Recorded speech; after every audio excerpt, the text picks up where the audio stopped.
The 90s marked the dawn of a new era, the first golden age of internet culture. It was a time when computers, once a novelty, became a standard household technology. The number of people on the internet surged, and with it, a new avenue for telemedicine arose. People could now consult with others online for medical advice, and though results and credibility could vary, there have been times when it has saved people's lives. Zhu Ling was born on November 24, 1973, the second daughter of a successful intellectual family. Her parents graduated from the University of Science and Technology of China, and her father worked as an engineer at the Chinese Seismic Bureau. In October 1994, then 20-year-old Zhu Ling was a sophomore majoring in physical chemistry at Tsinghua University. Her friends and family described her as attractive, intelligent, and gifted, having a knack for musical performance and swimming. At some point in October, Zhu Ling reported strange symptoms affecting her, including blurred vision and stomach pain. She went to both her university's hospital and Peking Medical College for an eye exam and checkup. Both institutions treated her symptoms but didn't look for the cause of them and let her go. November 24, 1994, was when she began reporting much more severe effects: acute abdominal pain, temporary blindness, and total loss of appetite. By December 8th of that year, her stomach pain was exponentially worse, and her hair had begun falling out. Despite her immense pain, she showed off her unwavering creative spirit by performing at the Beijing Concert Hall on December 11th. By December 23rd, most of her hair had fallen out, and she was admitted to Tongzhen Hospital, where she stayed for almost a month.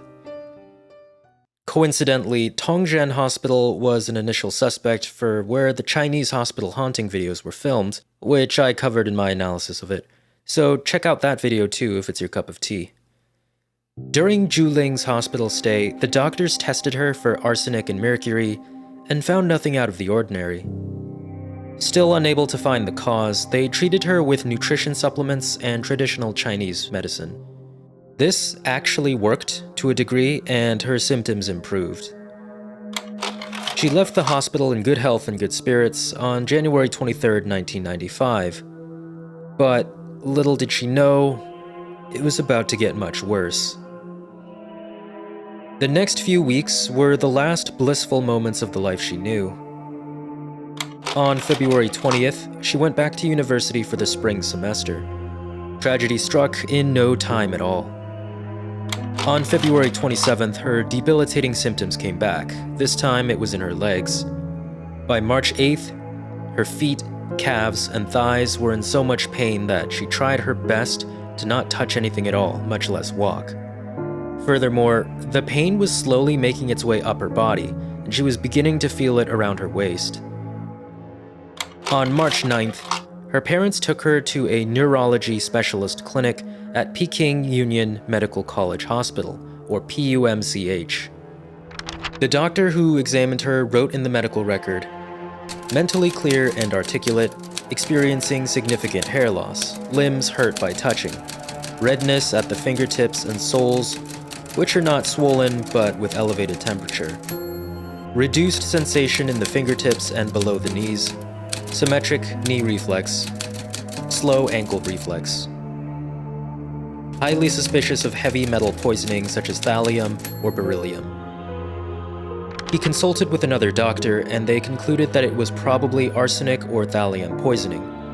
But the hospital didn't have the equipment to test for that, so they focused on treating the symptoms instead. On March 15th, Zhu Ling was admitted into that same hospital after taking a turn for the worst. The new symptoms included chest pain, distorted facial muscles, slurred speech, and respiratory distress. Rapidly conducting tests, the hospital ruled out autoimmune diseases, poisoning, and metabolic diseases and treated her according to a diagnosis of Guillain-Barré syndrome, which is muscle decay caused by the immune system targeting the nervous system. On March 20th, She fell into a coma, and that was just the beginning. March 23rd, central respiratory failure. The doctors performed a tracheotomy, cutting her windpipe open to put a tube in for breathing. March 24th, her diagnosis was revised to be a rare autoimmune disease that targeted the brain and spinal cord. They immediately began plasma therapy, which resulted in her getting hepatitis C. March 28th, she was moved into the ICU after her left lung collapsed. Now she needed a ventilator to breathe. April 3rd, a consultation involving doctors from different hospitals around Beijing concluded that the current diagnosis and treatment plan was appropriate for the situation. Zhu Ling would remain in a coma for nearly the next 5 months. However, on April 10th, 1995, 2 of her friends posted a detailed write-up of the whole situation in different Usenet groups. Zhu Ling's case blew up online and responses poured in. As early as a few hours after posting, doctors and medical experts from all over the world strongly suspected that it was thallium poisoning and urged them to test for it. Even more when they found out that the hospital had only screened her for arsenic poisoning. 2 key players on the Western side were Dr. Robert Fink and Dr. John Aldous, who were pivotal in getting the information into the right hands. They leveraged connections they had at the US Embassy in Beijing, as well as with old colleagues who worked at PUMCH. The information did get into the right hands. The translated write-up and the emails were presented to the doctors treating Zhu Ling, but it wasn't taken seriously, and no action was taken on their part. Determined, her parents found a third party who could test for thallium poisoning and received discreet help from a PUMCH doctor who provided them with samples of Zhu Ling's urine, spinal fluid, blood, nails, and hair.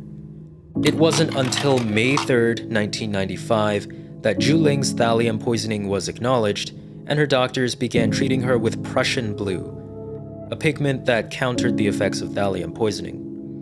It worked, and her condition improved. Zhu Ling awoke from her coma on August 31st, 1995, and was discharged in November of that year.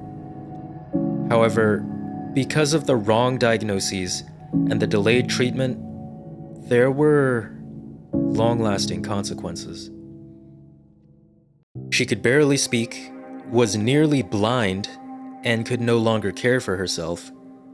She was said to have had the mental capacity of a 6-year-old, and the muscles in her arms and legs were permanently weakened, such that she needed assistance to get around. This was the condition she lived in for the rest of her life, until she died on December 23rd, 2023. She was 50 years and 29 days old.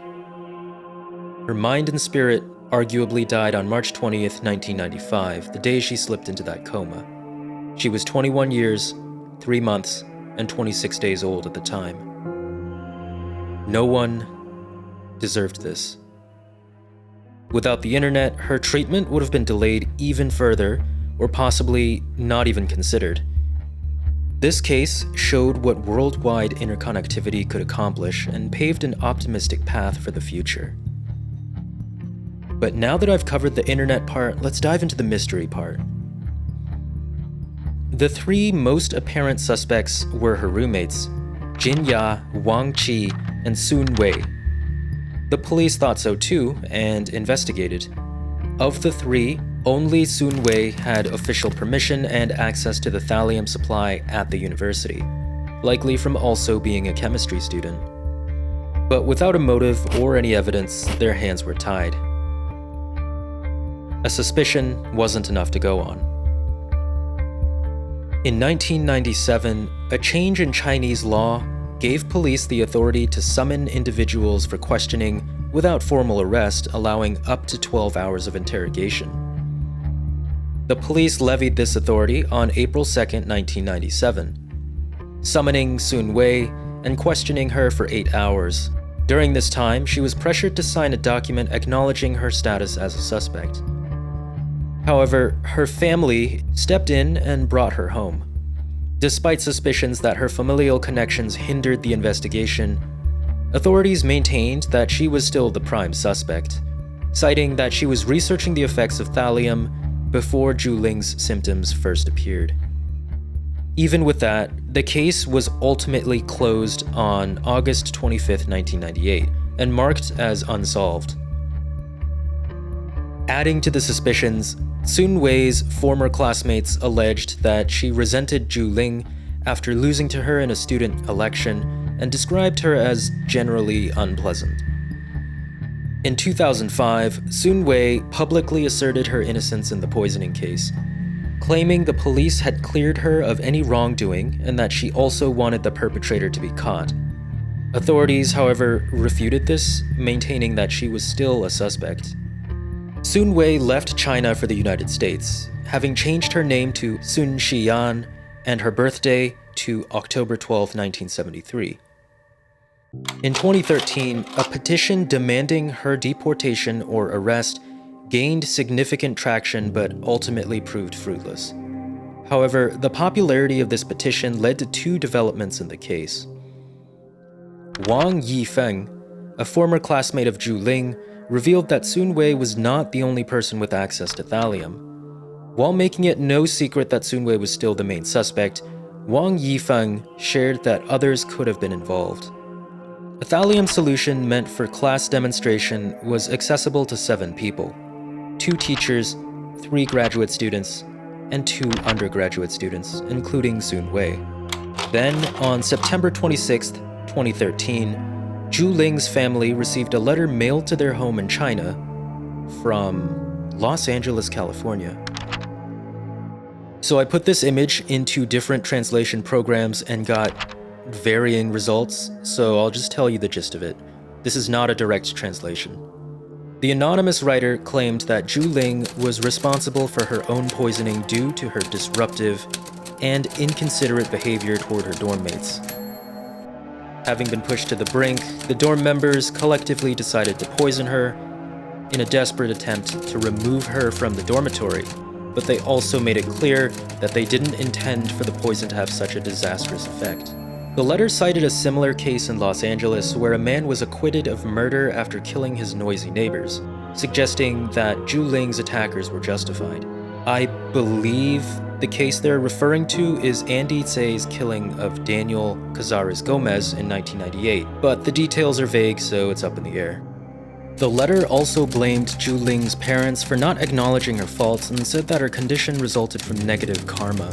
There is no evidence that anyone related to the case wrote the letter, and also, it's just a nasty thing to do. Even if Zhu Ling was a bad roommate, that's no justification for poisoning someone and destroying their life. Her family never responded to the letter, and the police couldn't track down who wrote it. After that, the case went cold. People who avidly follow this case are convinced that Sun Xiyan, formerly known as Sun Wei, is the perpetrator. I personally think she did it. As Zhu Ling's roommate, she was in the perfect position to tamper with her food and water, and was also the only one of the 4 with access to thallium. But all I can really do is speculate. The way Sun Xiyan acted after the poisoning and in the years that followed could definitely be seen as the actions of a guilty person, but out of fairness, another way to look at it is that she was the #1 suspect in a case that has made history and international headlines, and continues to make global headlines at least a dozen times a decade into the 2020s. Being under that kind of pressure would make anyone act in a way that would seem suspicious and avoidant, likely out of fear and paranoia. When I researched this case in June 2024, her whereabouts were unknown, but she is suspected to be in Australia, having left the United States. Either way, I wish peace and strength to Zhu Ling's family and friends. May the truth come out one day.